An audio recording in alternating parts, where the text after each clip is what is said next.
Between 1950 and 1985, American kitchens produced 31-dish casseroles that fed entire families for $2. These weren't fancy recipes. They were survival meals. Working mothers layered raw ingredients in baking dishes. They slid them into ovens, cooked themselves while they managed households.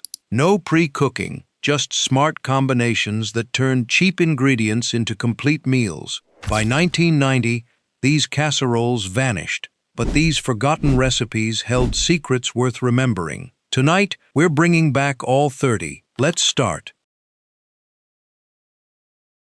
7-layer casserole was the brilliant 1950s one-dish miracle that let grandmothers feed 8 people without touching a single pot or pan on the stovetop.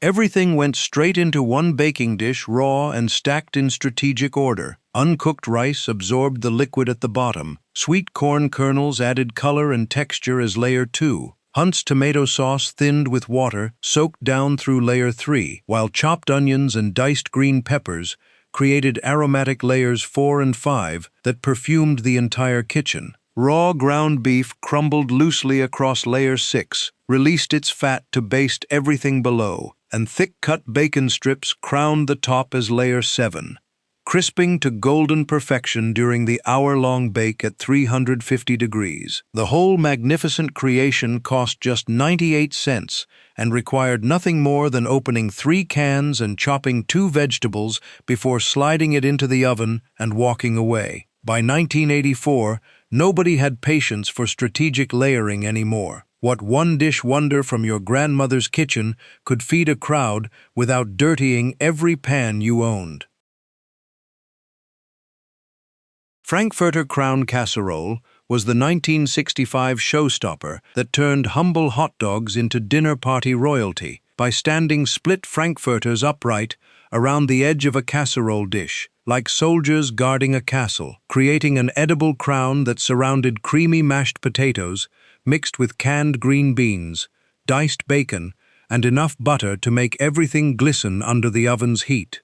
Grandmas secured each hot dog with toothpicks, so they stayed vertical during the 40-minute bake at 350 degrees, and the franks developed crispy edges while their centers stayed plump and juicy. The dish cost $1.12 to feed 6 people and looked so impressive that guests always asked for the recipe despite its embarrassingly simple ingredient list. Kids loved pulling the hot dog towers off the edge and eating them first before diving into the creamy potato-bean mixture beneath. By 1983, crown-shaped food presentations became punchlines instead of impressive dinner party tricks. Do you remember any casserole your grandmother made that looked too fancy to be that easy? Church supper hot dish was the Minnesota casserole that appeared at every potluck dinner throughout the 1950s and 1960s, combining browned ground beef with finely chopped celery, carrots, sliced potatoes, and cream of mushroom soup diluted with milk, then topped with an entire can of crunchy chow mein noodles that created a crispy Asian-inspired contrast against the creamy Midwestern comfort food beneath.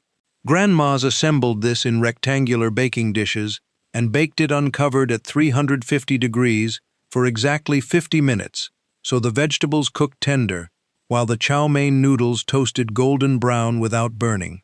The casserole cost 87 cents to make in 1956 and served 10 people when cut into generous squares that held together perfectly on paper plates. The combination of American ingredients with Chinese noodles represented the 1950s fascination with exotic foods made accessible through canned and packaged products available at every grocery store. By 1985, the name hot dish became exclusively Minnesotan, and the rest of America forgot this crunchy-topped regional treasure. Woolworth's Creole macaroni was the secret lunch counter recipe that thousands of shoppers begged to take home after tasting it during their 5-and-dime store shopping trips throughout the 1950s. Combining browned ground beef with sautéed onions, sliced mushrooms, diced celery, chopped green peppers, and garlic all simmered together with canned tomatoes, tomato sauce, and Creole seasoning before mixing with cooked elbow macaroni and baking until bubbling. The recipe finally appeared in community cookbooks during the early 1960s when former Woolworths cooks shared it at church recipe exchanges. Grandmas made it for Sunday dinners because it cost $1.19 to feed 12 people and tasted like something from a restaurant rather than a home kitchen. The Creole seasoning gave it a subtle, spicy kick that children tolerated and adults loved. The casserole reheated beautifully for 3 days, making it perfect for stretching across multiple meals. Highbrow haddock was the sophisticated 1950s fish casserole that earned its uppity name by transforming humble frozen haddock fillets into something that looked and tasted like French cuisine through the magic of a buttery white sauce made with flour, milk, chopped onions, and enough sharp cheddar cheese to make the whole dish turn golden and bubbly when baked. Grandmas arranged thawed haddock pieces in buttered casserole dishes, poured the cheese sauce over top, sprinkled breadcrumbs mixed with melted butter across the surface, and baked everything at 375 degrees for 35 minutes until the fish flaked easily and the topping crisped to perfection. The casserole cost $1.43 to feed 6 people in 1958 and impressed dinner guests who assumed fish dishes required complicated French cooking techniques. The name highbrow haddock appeared in church cookbooks as a joke about making fancy food from frozen fish and canned soup. By 1986, frozen fish casseroles seemed too unglamorous compared to fresh grilled salmon. 5 forgotten casseroles that cost less than $6 total and fed 50 people without requiring multiple pots, pans, or complicated cooking techniques. These weren't shortcuts. They were strategic one-dish solutions that kept kitchens cool during summer, freed up oven space during holidays, and stretched tight budgets into impressive meals. Turkey rice dinner was the brilliant leftover transformation casserole from the 1954 Casserole Cookbook that turned Thanksgiving or Christmas turkey scraps into a completely different meal by combining chopped cooked turkey with uncooked long-grain rice, canned cream of mushroom soup, chicken broth, diced celery, chopped onions, and enough poultry seasoning to make the whole dish smell like a second holiday feast baking in the oven.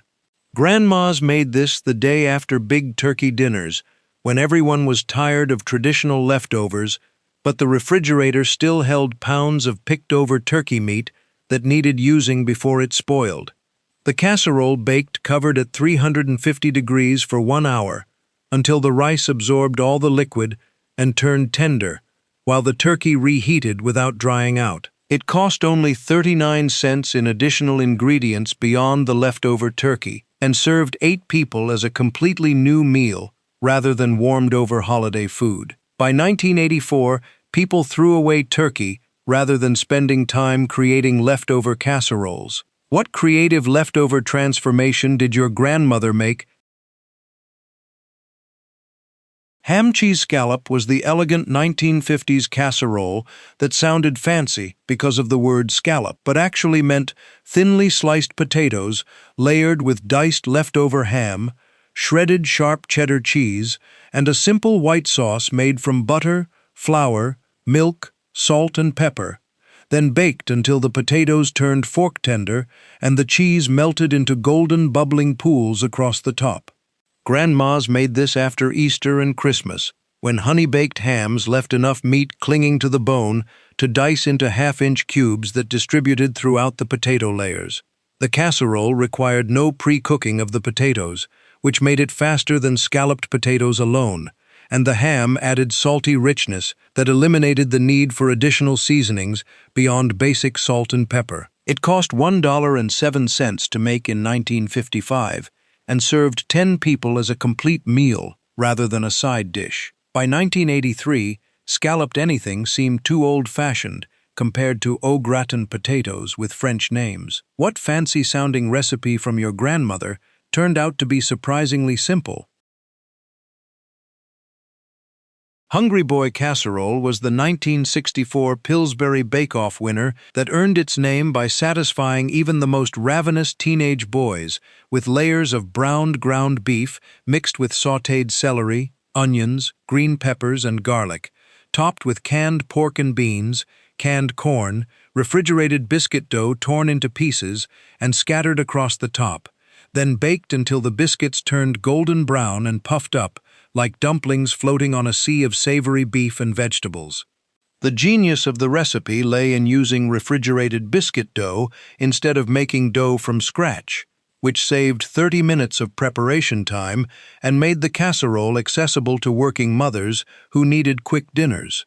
Grandmas made this for Sunday suppers when teenage boys brought hungry friends home from church or football practice. The casserole cost $1.31 to feed 8 growing boys in 1964 and reheated perfectly for next-day lunches. By 1985, the name Hungry Boy Casserole sounded sexist and the recipe disappeared from cookbooks. What casserole from your grandmother's kitchen had a name that wouldn't fly today? Shipwreck casserole earned its dramatic name from the layered ingredients that looked like random provisions salvaged from a sinking ship.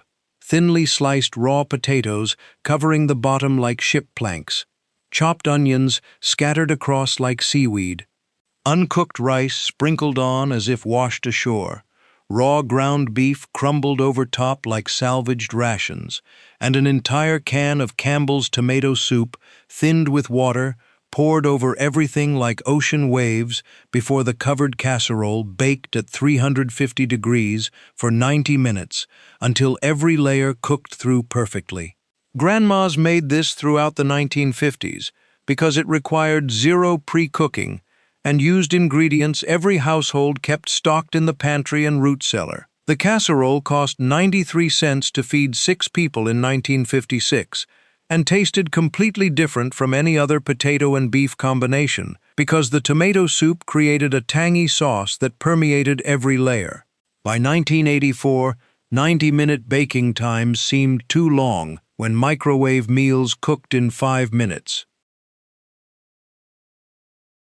Johnny Marzetti was the Columbus, Ohio casserole legend created at Marzetti's restaurant in the 1920s that spread across America by the 1950s through church cookbooks and community recipe exchanges, combining browned ground beef with sautéed onions and garlic, mixed with cooked egg noodles, canned tomato sauce, tomato soup, sliced mushrooms, and enough shredded cheddar cheese to create stretchy strings when served hot from the oven, after baking at 350 degrees for 45 minutes. The original restaurant version used fresh ingredients, but grandmas adapted it using canned soup and jarred sauce to make it faster and cheaper, while maintaining the essential flavor profile that made it a Midwestern comfort food staple. The casserole cost $1.24 to feed 12 people in 1957 and became the most requested dish at potlucks throughout Ohio and neighboring states. Kids loved it because it tasted like Italian food, without scary ingredients like olives or anchovies. By 1986, Johnny Marzetti restaurants closed, and younger generations never knew this casserole originated from an actual person named Johnny. What restaurant recipe became so popular in home kitchens that people forgot it wasn't always homemade? Husband's Delight emerged from 1952 Minneapolis church basements as the ultimate weeknight rescue meal. Women layered raw ground beef directly over uncooked egg noodles. They added cream of mushroom soup straight from the can. Chopped onions went on top. A thick blanket of shredded cheddar cheese sealed everything inside. The entire dish baked for 90 minutes at 325 degrees. No browning, no pre-cooking, no extra pans to wash. This casserole cost exactly $1.12 in 1954. It fed 6 adults with leftovers for lunch. The name came from exhausted husbands who walked through the door at 6 o'clock. They smelled beef and cheese baking together. Dinner was ready, without their wives spending hours in the kitchen. That convenience felt like pure luxury after a long day. The recipe appeared in every community cookbook between 1952 and 1978. Church ladies swapped variations at potlucks. Some added sliced mushrooms, others mixed in frozen peas. A few rebels used cream of celery instead of mushroom, but the core method stayed the same. Raw ingredients, one dish, 1 hour. By 1982, Husband's Delight vanished from kitchen counters. Microwave dinners offered even faster solutions. Working women wanted meals ready in minutes, not 90. The casserole required too much oven time for modern schedules. Younger cooks dismissed it as bland and old-fashioned. The name itself felt outdated as gender roles shifted.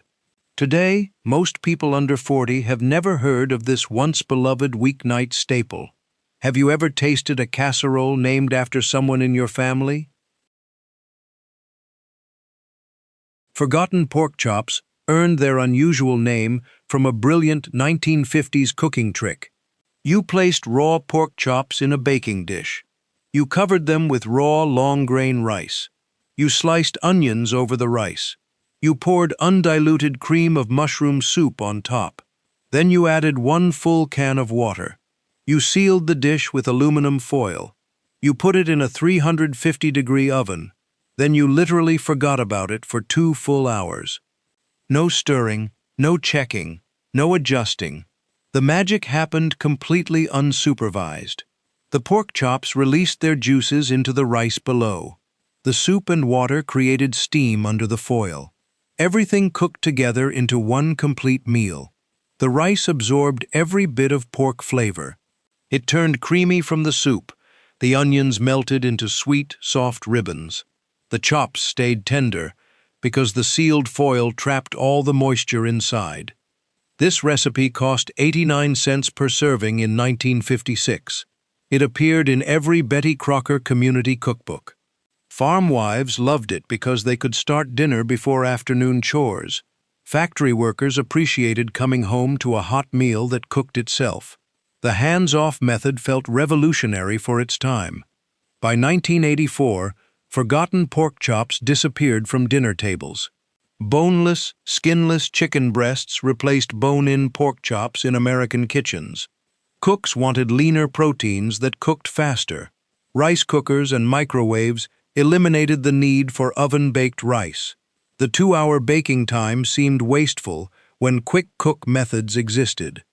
But thousands of women still remember the incredible smell that filled their childhood homes when Mom made forgotten pork chops. What's your favorite memory of coming home to dinner already cooking? Salmon Casserole Surprise defined 1950s thrift cooking at its finest. Women drained 2 cans of pink salmon into a mixing bowl.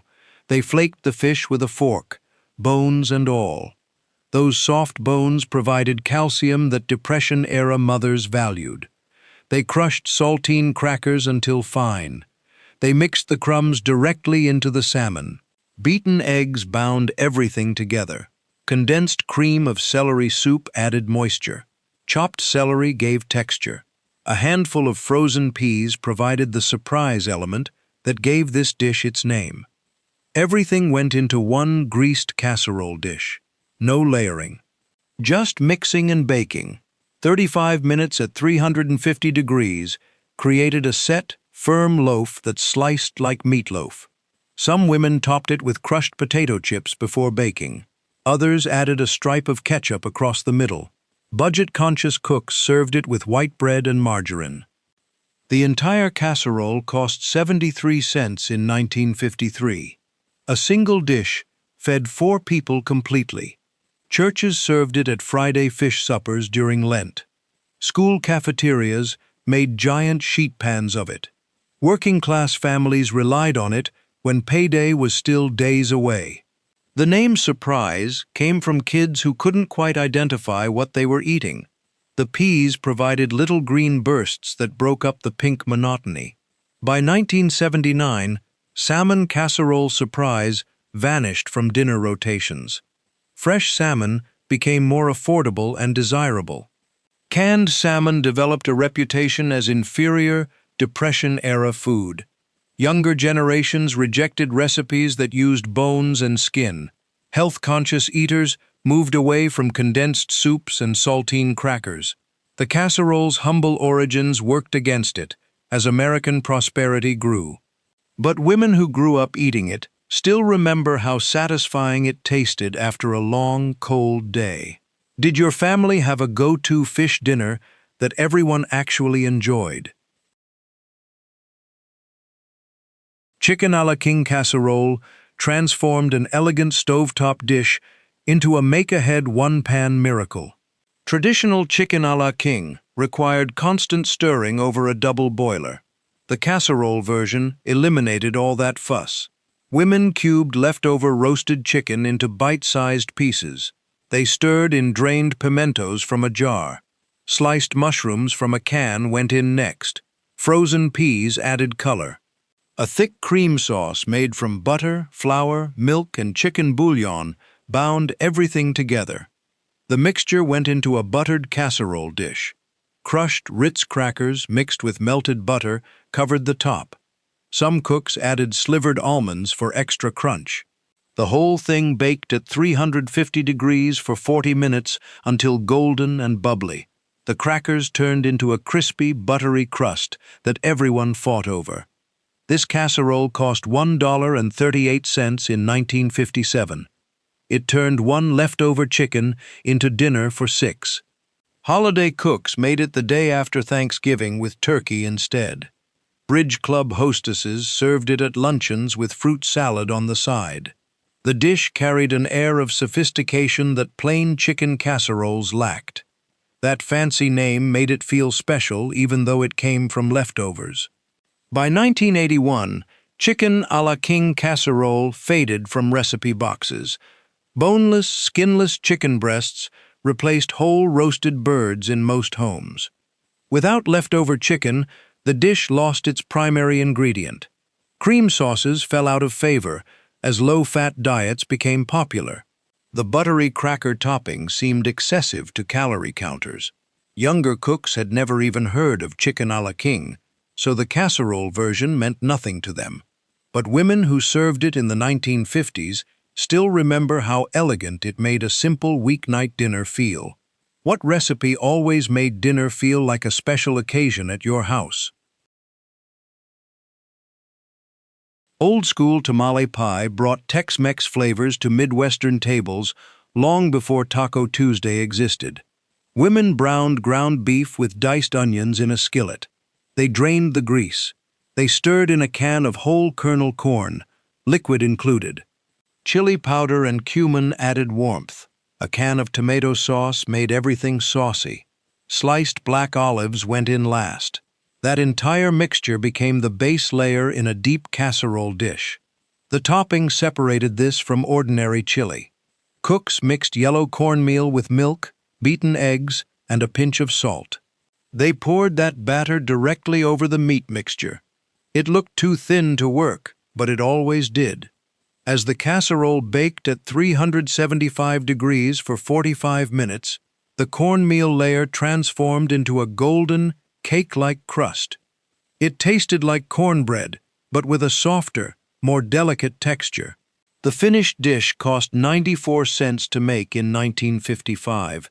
It fed 8 people easily. Potluck dinners always featured at least 2 versions of tamale pie.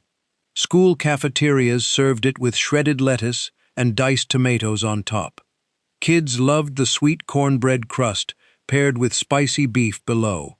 The combination felt exotic to families who'd never tasted real Mexican food. By 1983, old-school tamale pie disappeared as authentic Mexican restaurants opened across America. Real tamales, tacos, and enchiladas made the casserole version seem like a pale imitation. Cooks could buy tortillas and taco seasoning packets instead of improvising with cornmeal. The dishes simplified. Americanized flavors couldn't compete with the real thing. But for thousands of Midwestern families in the 1950s, this casserole was their first taste of Mexican food. What dish introduced your family to a completely new type of cuisine? lemon chicken and rice casserole delivered bright, fresh flavors during a time when most casseroles tasted brown and heavy. Women placed raw chicken pieces, thighs and drumsticks with skin and bones, directly into a 9 by 13 baking dish. They scattered uncooked long-grain rice around the chicken. They sliced a whole lemon into thin rounds. Those lemon slices went on top of everything. A mixture of chicken broth and melted butter poured over the entire dish. Salt, pepper, and a generous amount of paprika seasoned everything. The casserole baked uncovered at 350 degrees for 90 minutes. The chicken skin crisped and browned. The rice absorbed all the lemony, buttery chicken drippings. Those lemon slices caramelized in the oven heat, creating sweet tart bursts of flavor. The paprika gave everything a gorgeous golden red color that looked beautiful on the table. This recipe cost $1.19 in 1958. It fed 6 people with minimal effort. The hands-off cooking method meant women could prepare other dishes or tend to children while dinner cooked. The lemon flavor felt sophisticated compared to cream of soup casseroles. Dinner guests always asked for the recipe. Church cookbook committees received dozens of variations. By 1985, lemon chicken and rice casserole vanished from rotation. Boneless, skinless chicken breasts replaced bone-in pieces in American cooking. The dish didn't work without the bones and skin releasing their flavor into the rice. Cooks also shifted toward faster cooking methods. 90 minutes felt too long when rice cookers and microwave rice existed. The casserole required patience that modern schedules couldn't accommodate. But the combination of crispy lemon slices and savory rice created a flavor that thousands of people still crave decades later. What ingredient always made your family's chicken dinners taste special? Campbell's tuna noodle casserole became the most iconic American casserole of the entire 20th century. The recipe appeared on the back of Campbell's cream of mushroom soup cans starting in 1955.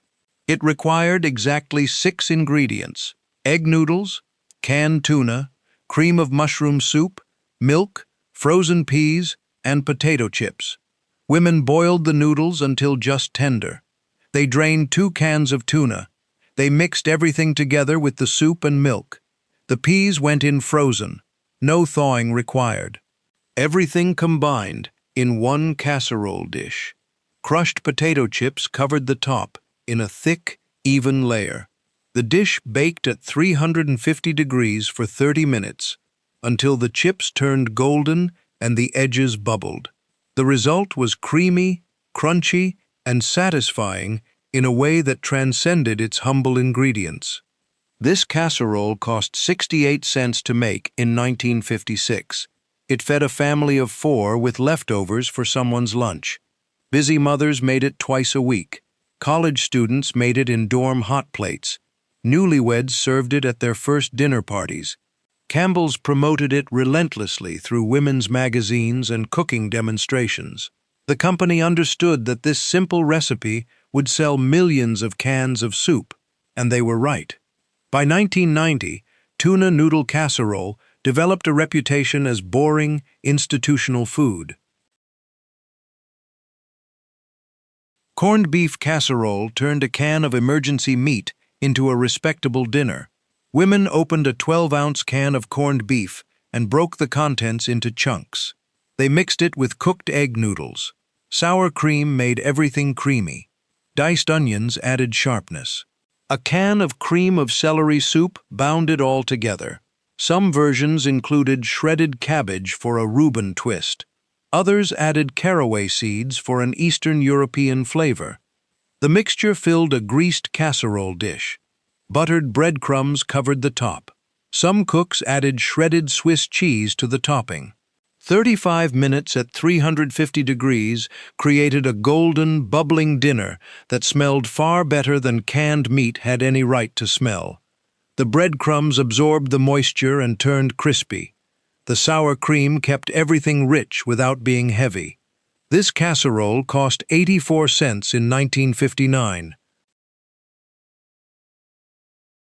Oyster casserole brought coastal luxury to inland tables during the 1950s. Fresh oysters were expensive and hard to find in landlocked states. But canned oysters appeared in every grocery store for less than $1.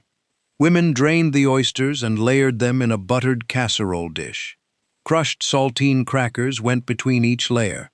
Dots of butter sat on top of the crackers. A mixture of milk and oyster liquid poured over everything.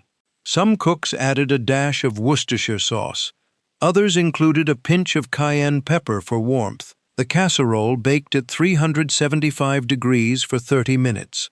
The crackers absorbed the oyster-flavored liquid and turned soft in the middle, while staying crispy on the edges. The oysters plumped up and stayed tender. The butter melted throughout, making everything rich and indulgent. The finished dish tasted like the ocean, even though it came from cans in a Midwestern pantry. This recipe cost $1.42 in 1954. It served 6 people as a side dish, or 4 as a main course. Holiday tables featured it alongside turkey and ham. Christmas Eve dinners in Italian and Polish families included it as part of the Feast of the Seven Fishes tradition. The casserole offered an affordable way to serve seafood when fresh options didn't exist. By 1980, oyster casserole vanished as fresh seafood became widely available through improved distribution. Canned oysters developed a reputation as inferior and unappetizing. Food safety concerns about canned seafood made people nervous. The texture of canned oysters, soft and slightly slimy, couldn't compete with fresh. Younger generations never developed a taste for it, but families with coastal roots or European traditions still remember this casserole as a special occasion dish that connected them to faraway places. Did your family have a holiday dish that used unexpected canned ingredients? Reuben casserole deconstructed the beloved deli sandwich into a shareable one-dish dinner. Women drained canned sauerkraut and squeezed it completely dry. That went into the bottom of a greased casserole dish. Sliced deli corned beef layered on top. Some cooks used leftover homemade corned beef from St. Patrick's Day. Thick slices of Swiss cheese covered the meat. The top layer featured a mixture of Thousand Island dressing and sour cream. Rye bread cubes tossed in melted butter finished the whole thing. The casserole baked at 350 degrees for 40 minutes. The cheese melted into the sauerkraut below. The corned beef warmed through and absorbed tangy flavors. The buttered rye bread toasted into golden croutons that tasted exactly like grilled rye bread from the sandwich. The dressing mixture melted down and tied all the layers together. Every bite delivered the familiar Reuben flavors without the mess of a drippy sandwich. This recipe cost $1.68 in 1961. It served 8 people easily. Potluck dinners featured it alongside other comfort casseroles. Men who normally avoided casseroles ate second helpings of this one. The familiar flavors made it less threatening than experimental dishes. Church basement suppers served it with coleslaw and potato salad. By 1984, Reuben casserole faded as food culture shifted toward lighter meals. The combination of sauerkraut, corned beef, cheese, and bread felt overwhelmingly heavy to modern palates. Low-fat diets made the sour cream and dressing seem excessive. Authentic delis became more common, offering the real sandwich experience. Why bother with a casserole when you could get the sandwich made properly? But families of German and Irish descent still make versions of this dish, honoring the flavors that defined their heritage. What sandwich did your family turn into a casserole? Baked spaghetti casserole transformed Italian takeout into an affordable family dinner. Women boiled a full pound of spaghetti until just tender. They drained it and set it aside. In a large skillet, they browned ground beef with chopped onions and minced garlic. The meat drained of excess grease. A large jar of store-bought spaghetti sauce went into the beef mixture. Some cooks added a can of tomato paste for thickness. Italian seasoning and a pinch of sugar balanced the acidity. The cooked spaghetti mixed directly with the meat sauce in a giant bowl. Half of that mixture went into a deep casserole dish. A thick layer of cottage cheese spread over the spaghetti. Some recipes called for ricotta, but cottage cheese cost half as much and worked just as well. Shredded mozzarella cheese covered the cottage cheese layer. The remaining spaghetti and meat mixture went on top. More mozzarella blanketed everything. Some women added grated Parmesan for extra flavor. The casserole baked uncovered at 350 degrees for 45 minutes. The cheese on top turned golden brown and bubbly. The edges crisped slightly, creating a textural contrast with the soft noodles inside. The cottage cheese layer melted into creamy pockets throughout the dish. The whole thing smelled like an Italian restaurant kitchen. This recipe cost $1.36 in 1963. It fed 8 people generously with leftovers for the next day. The casserole tasted even better reheated. Mothers made it on Sunday afternoons and served it twice during the week. Church potlucks featured at least 3 versions of baked spaghetti at every gathering. Little League team dinners relied on it. The dish traveled well and stayed hot for hours. By 1986, baked spaghetti casserole declined as red sauce pasta became everyday food instead of special occasion fare. Families could afford to eat at actual Italian restaurants more often. Microwave cooking made individual portions more practical than giant casseroles. The cottage cheese layer seemed old-fashioned compared to authentic lasagna made with ricotta and bechamel. Younger cooks wanted to make real Italian food, not Americanized versions. But this casserole solved a problem that many modern cooks still face. How do you feed a crowd affordably? How do you make spaghetti into something that travels and reheats well? The answer lived in every church cookbook from 1960 to 1985. It just got forgotten when convenience replaced community cooking. What pasta dish always showed up at your family gatherings? Jiffy Chili Cornbread Casserole. Merge 2 comfort foods into one brilliant dish. The base layer started with homemade chili or 2 large cans of Hormel chili with beans. Women spread the chili in an even layer across the bottom of a greased 9x13 baking dish. Some added extra kidney beans for bulk. Others stirred in corn kernels for sweetness. Diced green chilies gave it a southwestern kick. The topping required 2 boxes of Jiffy corn muffin mix. Women prepared the batter exactly as the box directed. Mix, eggs, and milk. They poured that yellow batter directly over the chili layer. It looked wrong. The batter seemed too thin. It appeared to sink into the chili below, but experienced cooks knew better. They trusted the process. As the casserole baked at 400 degrees for 25 minutes, magic happened. The cornbread batter rose and set into a golden, slightly sweet cake layer. It absorbed just enough chili flavor from below to taste savory instead of dessert-like. The bottom stayed moist and dense from the chili steam. The top turned crispy and golden. The 2 layers remained distinct but complementary. Some cooks added shredded cheddar cheese on top during the last 5 minutes of baking. Others served it with sour cream and sliced jalapenos on the side. Kids loved the combination of sweet cornbread and spicy chili. Adults appreciated how the cornbread stretched the chili to feed more people. This casserole cost 98 cents to make in 1965.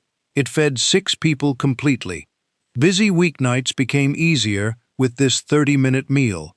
Camping trips featured it cooked in Dutch ovens over campfires. Tailgate parties served it straight from the dish.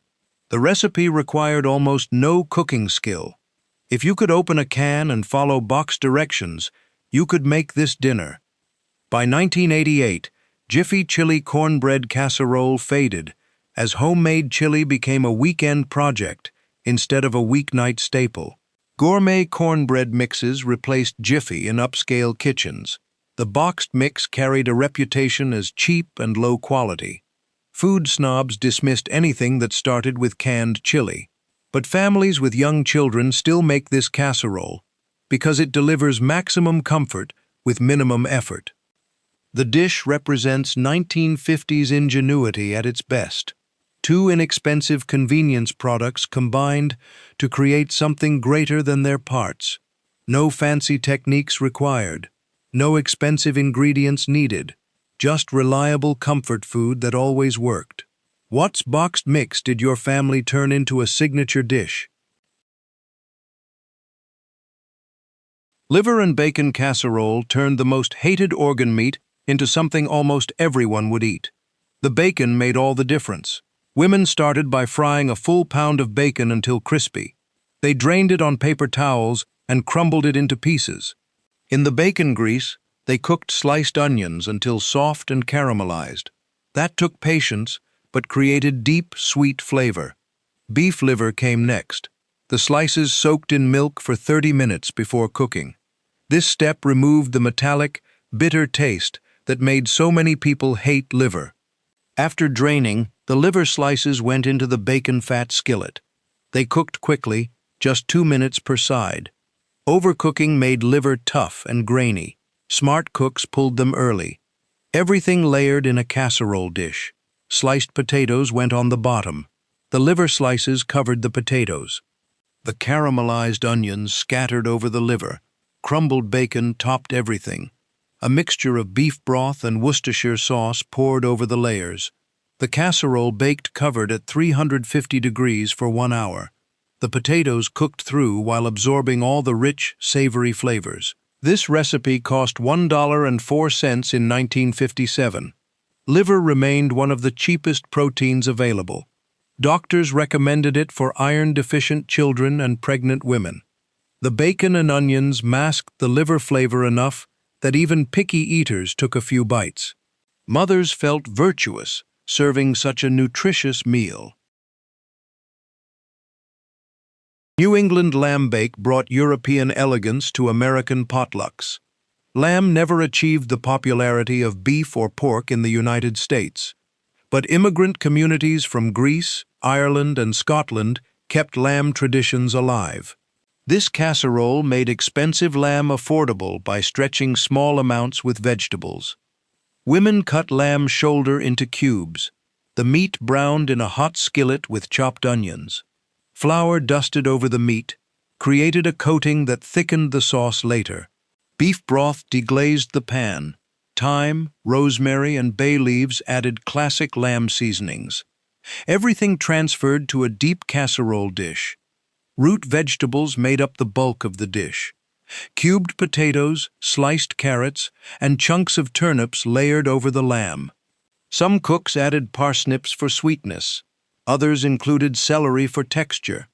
The vegetable-to-meat ratio was about 3-to-1. This turned 1 pound of lamb into dinner for 6 people. More broth poured over everything until the liquid came halfway up the vegetables. A tight covering of aluminum foil trapped the steam. The casserole baked at 325 degrees for 2 full hours. Low and slow cooking made the tough lamb shoulder melt into tenderness. The vegetables absorbed the lamb's rich, slightly gamey flavor. The broth reduced into a thick, flavorful gravy. Bean casserole with bacon became the ultimate church potluck staple. Every community cookbook contained at least 3 versions. The base started with multiple types of canned beans: kidney beans, butter beans, pinto beans, and navy beans, all drained and combined in one massive bowl. Some recipes called for 6 different bean varieties. Others stuck with 4. The mix mattered less than the method. Some cooks added Worcestershire sauce for depth. Others stirred in a splash of bourbon for sophistication. The sauce mixed with the beans, vegetables, and most of the crumbled bacon. Everything went into a large casserole dish. The remaining bacon crumbles topped the surface. The casserole baked uncovered at 350 degrees for 1 hour. The sauce thickened and caramelized around the edges. The top layer of bacon crisped up again. The beans absorbed all the sweet, smoky, tangy flavors and turned into something far greater than their canned origins suggested. This recipe cost 86 cents in 1962. It served 12 people easily. The casserole traveled well to potlucks, picnics, and family reunions. It held heat for hours in its baking dish. Leftovers reheated beautifully. Some people claimed it tasted better on day 2, after the flavors melded together overnight. It fed crowds affordably. It used pantry staples. It required minimal skill. And honestly, it tasted delicious in a sweet, comforting, totally unpretentious way. Perhaps that's exactly what we need more of today. These 5 casseroles: baked spaghetti, jiffy chili cornbread, liver and bacon.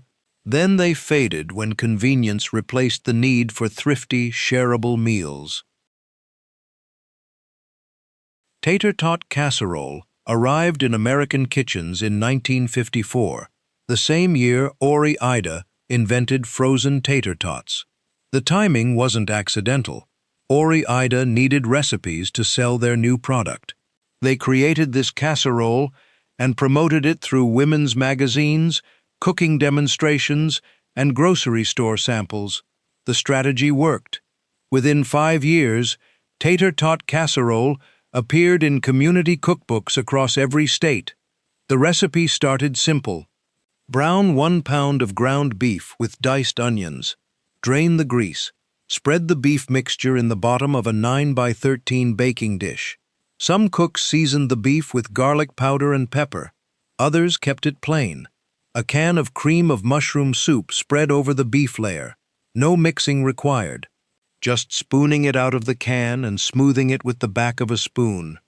A layer of frozen mixed vegetables came next. Corn, peas, carrots, and green beans straight from the freezer. No thawing, no draining. Just a thick, even layer of frozen vegetables. Some versions added a can of green beans instead. Others used only corn. The vegetables added nutrition and bulk that stretched the beef to feed more people. The tater tots created the magic. They lined up in perfect rows across the top of the casserole. Neat, orderly lines that completely covered every inch of the vegetables below. The geometric arrangement felt satisfying. Everything baked uncovered at 375 degrees for 45 minutes. The tots turned golden brown and crispy. The soup bubbled up around the edges. The vegetables steamed under the tot blanket and cooked perfectly. The final step added cheese. Shredded cheddar covered the tots during the last 5 minutes of baking. The truth is, tater tot casserole always worked. It satisfied hungry families. It cost almost nothing. It used ingredients from any grocery store. Sometimes, simple comfort food doesn't need to be fancy. It just needs to be good. What casserole did your family make that you were embarrassed about until it became cool again? King Ranch casserole has nothing to do with the famous Texas ranch. No one knows where the name came from. But everyone agrees this Tex-Mex casserole defined Southern potluck cooking from 1960 onward. The recipe layered tortillas, chicken, cheese, and a spicy tomato sauce into one spectacular dish. Women started with cooked, shredded chicken. Leftover roasted chicken worked perfectly. So did poached chicken breasts. Some cooks used rotisserie chicken from the grocery store. The chicken mixed with diced onions, chopped bell peppers, and minced jalapenos. A can of Rotel tomatoes and green chilies added heat and moisture. Cream of chicken soup made everything creamy. Cream of mushroom soup appeared in some versions. A few recipes used both. Corn tortillas formed the structure. They tore into pieces and layered like lasagna noodles. A layer of tortillas went on the bottom of a greased casserole dish. Half the chicken mixture spread over the tortillas. Shredded cheddar cheese covered the chicken. Another layer of tortillas, the remaining chicken, and more cheese created the second tier. The casserole rose high in the dish, packed with layers. Everything baked at 350 degrees for 45 minutes. The tortillas softened and absorbed the flavorful liquids. The cheese melted and browned on top. The edges crisped, while the center stayed moist and creamy. The finished casserole had to rest for 10 minutes before serving. This let everything set so slices held their shape. This recipe cost $1.48 in 1965. It served 8 people easily. Potlucks featured King Ranch casserole alongside green bean casserole and funeral potatoes. The dish became so associated with gatherings that some people called it potluck chicken. Texas families served it at every occasion: football watch parties, baby showers, funeral receptions, birthday dinners. By 1989, King Ranch casserole faced competition from actual Mexican food. It honored the flavors while working within the constraints of available ingredients. That's not cultural appropriation. That's how food evolves. Every cuisine on Earth developed through borrowing, adapting, and making do. What Mexican-inspired dish did your family make before Tex-Mex became mainstream? Turkey tetrazzini transformed Thanksgiving leftovers into something people actually craved. The dish came from Italy originally, named after opera singer Luisa Tetrazzini. But American home cooks claimed it completely. By 1955, every community cookbook included at least 2 tetrazzini recipes. The method started with wide egg noodles boiled until tender. While they cooked, a sauce came together on the stovetop. Butter melted in a large skillet. Sliced mushrooms sautéed until golden. Flour stirred into the mushrooms created a roux. Chicken or turkey broth added slowly, with constant stirring to prevent lumps. Heavy cream made the sauce rich and luxurious. Salt, pepper, and a splash of sherry finished the seasoning. Leftover turkey cut into bite-sized pieces, mixed with the drained noodles. The creamy mushroom sauce poured over everything. Grated Parmesan cheese stirred throughout. Everything transferred to a buttered casserole dish. More Parmesan and breadcrumbs topped the surface. Some cooks added slivered almonds for crunch. The casserole baked at 375 degrees for 30 minutes. The top turned golden and crispy. The sauce bubbled up around the edges. The inside stayed creamy and tender. The finished dish tasted elegant enough for company, but used leftovers that might have gone to waste. This recipe cost $1.22 in 1958, not counting the leftover turkey. It turned one holiday turkey into 3 additional meals. Families ate tetrazzini on Friday, Saturday, and sometimes Sunday after Thanksgiving. By 1985, turkey tetrazzini faded as Americans tired of heavy cream sauces. Low-fat cooking trends made the dish seem excessive. Leftover turkey went into sandwiches and soup instead. Younger cooks had never heard of tetrazzini and didn't seek it out. With a little effort, yesterday's food could become tomorrow's favorite meal. What did your family always make with Thanksgiving leftovers? Crunchy spinach casserole convinced children to eat vegetables they usually refused. The secret was texture and camouflage. Spinach hid under layers of cheese and crunchy toppings. The method made green vegetables tolerable to picky eaters. 2 packages of frozen chopped spinach, thawed and squeezed completely dry. Getting all the water out was crucial. Soggy spinach made the casserole watery and unappetizing. The dry spinach mixed with cream cheese, sour cream, and grated Parmesan. Some recipes added a packet of dried onion soup mix for flavor. Others used garlic powder and Italian seasoning. The spinach mixture spread in an even layer in a shallow casserole dish. Shredded mozzarella cheese blanketed the top. Then came the crunchy element. Crushed Ritz crackers mixed with melted butter created a thick topping.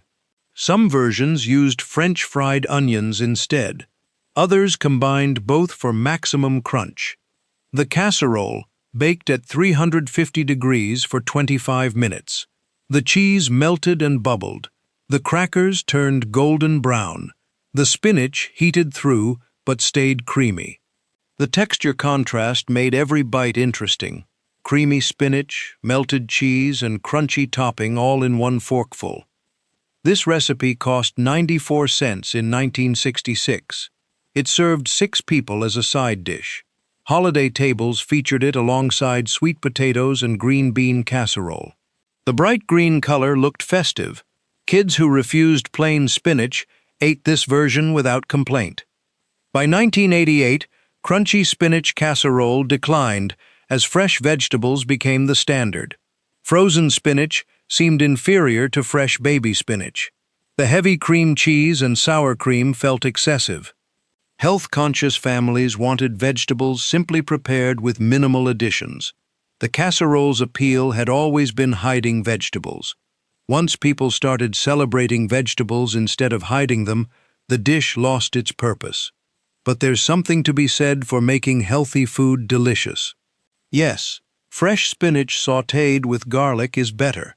But if creamy, crunchy spinach casserole gets vegetables onto plates that would otherwise refuse them, isn't that worth something?